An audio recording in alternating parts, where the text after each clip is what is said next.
मी पूजा Rathod. Jayadri Maharashtra news चॅनलमध्ये आपलं स्वागत आहे. पाहाव्यात आजच्या काही ठळक घडामोडी.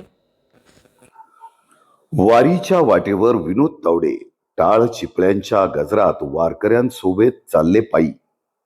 जगद्गुरु संत ज्ञानेश्वर महाराजांचा पालखी सोहळा सोमवारी सकाळी न्याहारीसाठी जयाद्री खोऱ्यातील दौंडच खिंडीत दाखल झाला.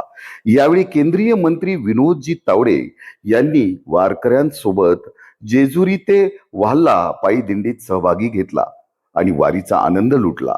हातात टाळ घेऊन मुकी संतांचे अभंग आणि वारकऱ्यांसोबत फेर धरत त्यांनी भक्तिरसात तल्लीन होत पायीवारी केली. ज्ञानोबा तुकारामच्या अखंड जयघोषात आणि टाळ मृदुंगाच्या निनादात वातावरणात भक्तिमय ते झाले होते. टाळ मृदुंगाच्या या निनादात त्यांचे पायही थिरकले. या प्रसंगी जेजुरी शहर मंडळाचे अध्यक्ष सचिन पेशवे तसेच भाजपाचे कार्यकर्ते सचिन लंबाते यांच्यासह अनेक आमदार, पदाधिकारी आणि वारकरी मोठ्या संख्येने उपस्थित होते.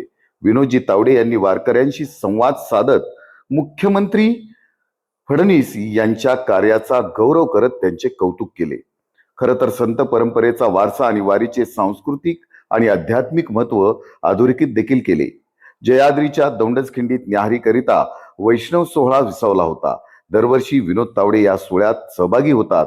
जेजुरी ते वाल्हे आपल्या कार्यकर्त्यांसह ते पायी सहभागी होतात. वारकऱ्यांच्यात मग्न होतात. ज्ञानोबा माऊलींचा गजर करतात. या सोहळ्यातही त्यांनी यावेळी आनंद लुटला. प्रतिनिधी विजयकुमार हरिश्चंद्र, जयाद्री महाराष्ट्र.